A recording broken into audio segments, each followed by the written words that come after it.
Let's first of all build the business in our mind.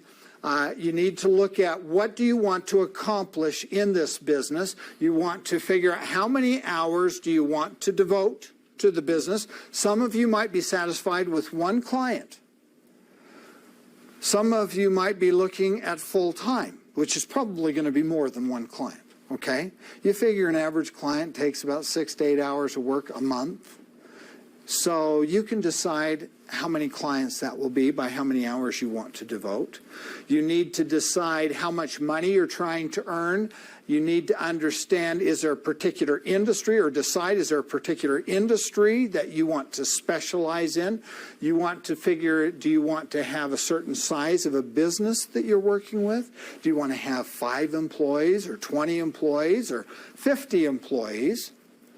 Certainly, when you get to a business that size, you're talking about a much larger client. You're talking about working with one company, maybe for a whole week, a month. Versus if you go to just clients that have 2 or 3 employees, that's going to be a lot more clients. It's going to give you a lot more variety as well, okay? And you want to be able to decide if you're going to travel to visit the clients. I mean, how far do you want to travel? Do you want to keep it close to the home? Do you have access to transportation that will allow you to go anywhere? Could you travel 50 miles or 100 miles to meet with the client?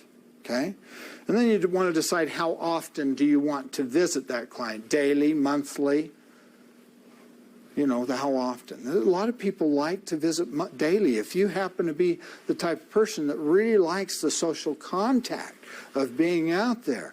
One of our past students, he had a route he went to. And every week on Monday at noon or Monday at 2 or whatever, he would be at different clients' offices. So the clients is just expected that he would be there at Monday at 2. And then they'd save all their questions. And he would do all their data entry right there. He had a little laptop and he just put all the information in the computer. I will give you a little hint that he shared with me that I thought was ideal. He said, you can do all the work you want to right there at the client's office, except for you never print out the reports at the client's office, okay?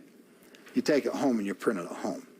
Now, you understand why he recommended that? That way the client's not sitting, let's see, he worked here 1 hour to 5 hours, counting how many hours you're doing it. He doesn't know that you're going home and just pushing a button and out comes the paper. But that way he kind of keeps his own mystery, okay, in that. So that was a smart thing to do, okay? So you need to go through that process of figuring out those answers to those questions. You don't have to answer all of them, but just think through the process. And most importantly, how many clients are you looking for? Because that will determine the marketing process that you need to go through, okay?